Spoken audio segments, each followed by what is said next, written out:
I went to university for 4 years to get an English literature degree, but I also watched every episode of Naruto and Dragon Ball Z growing up. And my debut novel, Red Skies, is a combination of both of those things. But for a long time, I thought I had to just pick one, either traditional literature or the anime and manga stories that I came to love. Even though anime and manga has found its way into the mainstream media and has been getting popular and popular as the years go by, there are still a large group of people who kind of look down on it. And I feel like a lot of those people exist in the literary and publication world. And in the inverse, I feel like people in the anime and manga community don't really overlap with traditional literature. But I feel like there is a middle ground to be had somewhere, and I feel like I'm at the exact center of it all. So I'm making this video to tell you guys that I'm not just making a novel that's inspired by shonen anime, but I'm building a story that's built off of the architecture that makes shonen anime and manga so great in the first place. And I'm going to be focusing on the 3 most common threads that I find in these kind of stories and how I'm going to be incorporating them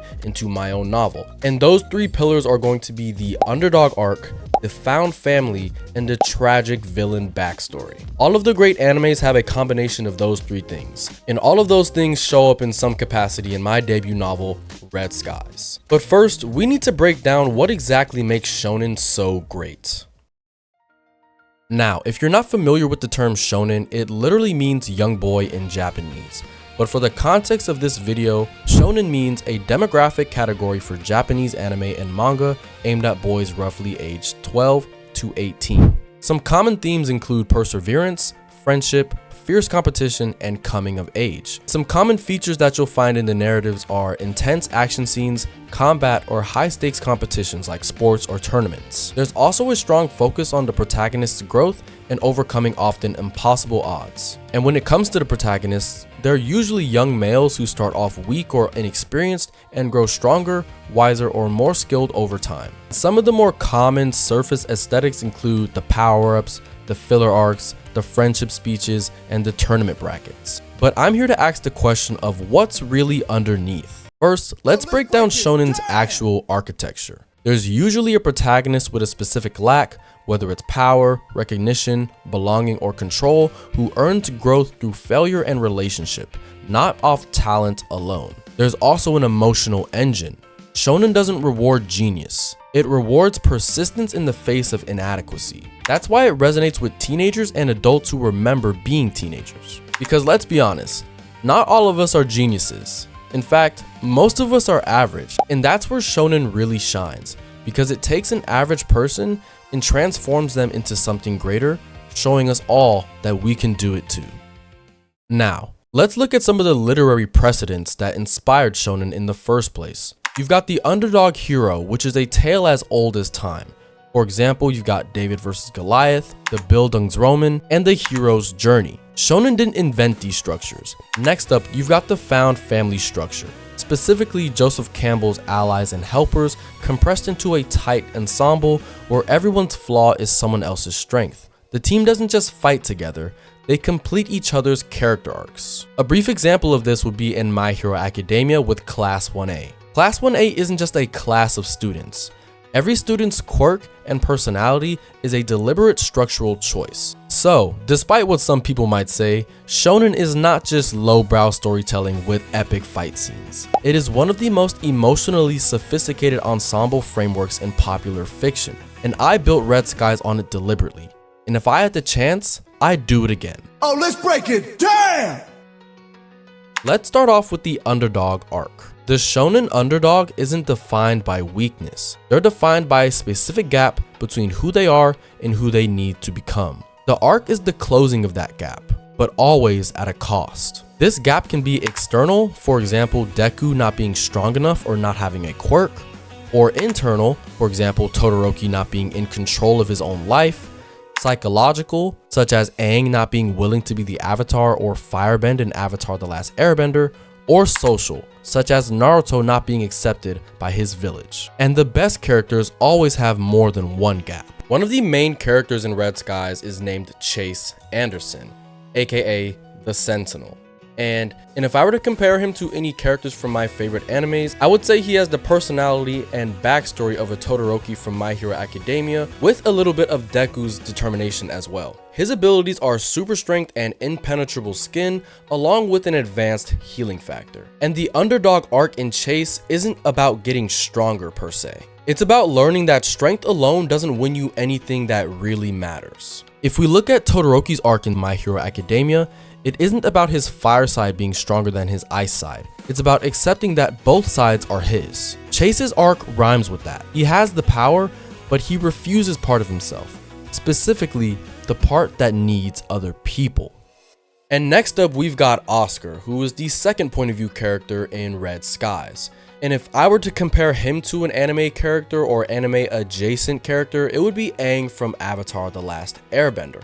In my novel, part of Oscar's backstory is that he lost his parents in a fire that he could not stop, and he blames himself for their death, even though he didn't really have anything to do with the fire that claimed their lives. He gains the ability to not only conjure fire, but to also be impervious to its effects. However, he feels like this is a curse and not a gift, and thus, he refuses to use his fire for at least most of the book. Relating this back to Aang from Avatar: The Last Airbender, when Aang is learning how to firebend in book 2, he accidentally burns Katara and vows to never firebend again, even if this will help him in his fight against the Fire Lord. Eventually, he has to overcome that failure and, alongside Zuko, learn how to firebend so that he can liberate the world from the oppressive Fire Nation. And it's there where Oscar's arc really parallels Aang, because they both have this power that can help them and other people, but they refuse to use it because of the capabilities it has to hurt the people that they love. Another similarity between these two characters is Oscar's fire berserker state and Aang's avatar state. Aang cannot control when he goes into the avatar state, but when he does, he is an absolute force to be reckoned with. And the same goes for Oscar, because his fire is fueled by rage and fear.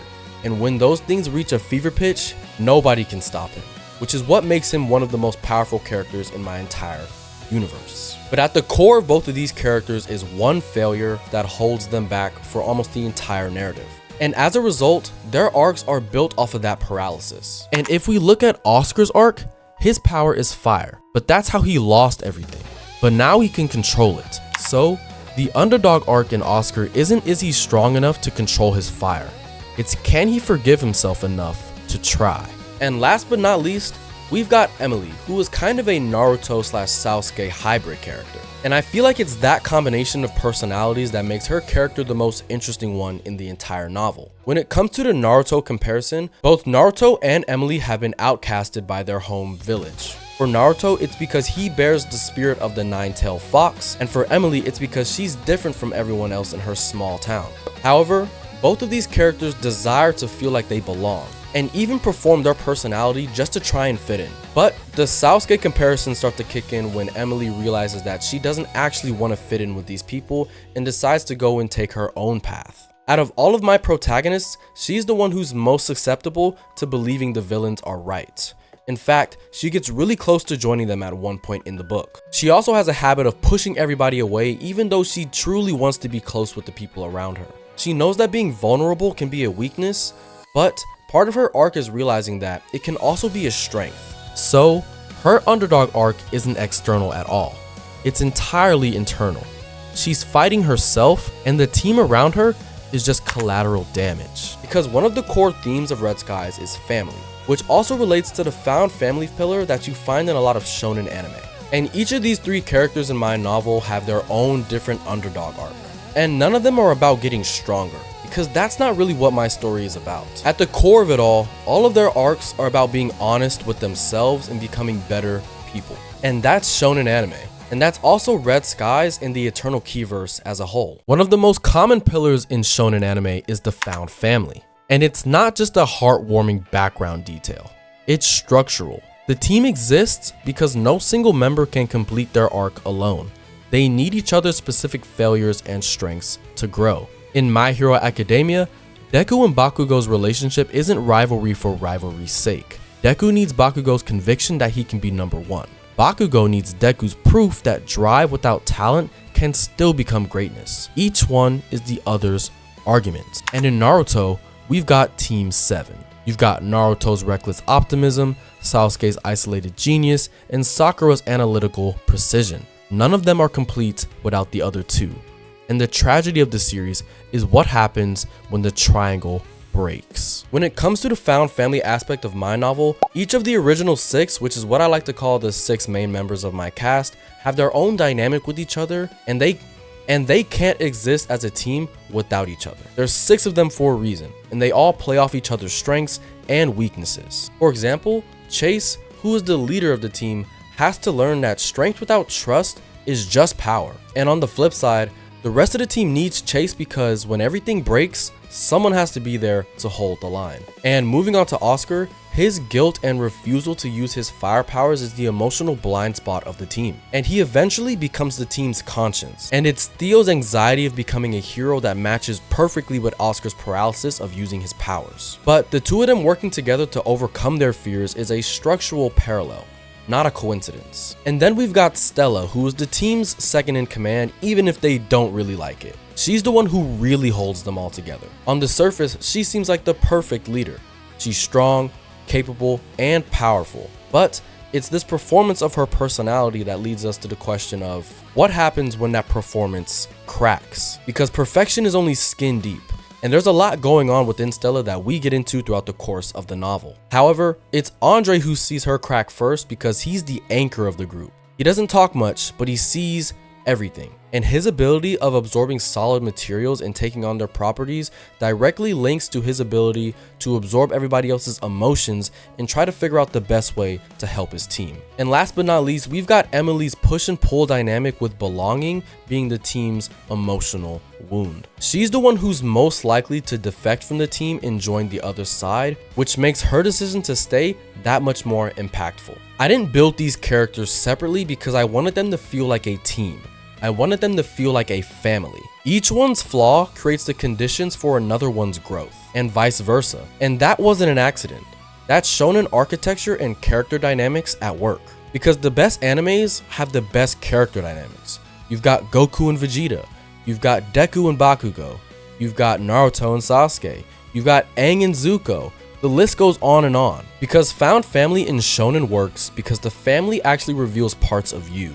And that's what my team, the original 6, does in Red Skies. And the final pillar of shonen architecture that I wanted to highlight was the tragic villain. The best shonen villains share one quality. They are right about the problem and catastrophically wrong about the solution.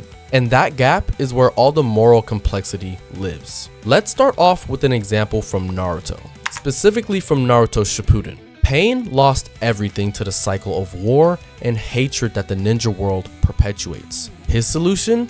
Inflict pain so catastrophic that the world chooses peace out of terror. And that ideology is monstrous. It's destructive. His diagnosis of the problem is completely accurate though. Naruto's counterargument doesn't refute Pain's logic. It offers a different path through the same problem. In My Hero Academia, you have Stain, who believes that hero society has become corrupt. In his eyes, heroes fight for fame and money, not for the people. And honestly, he's right. But his solution is assassination.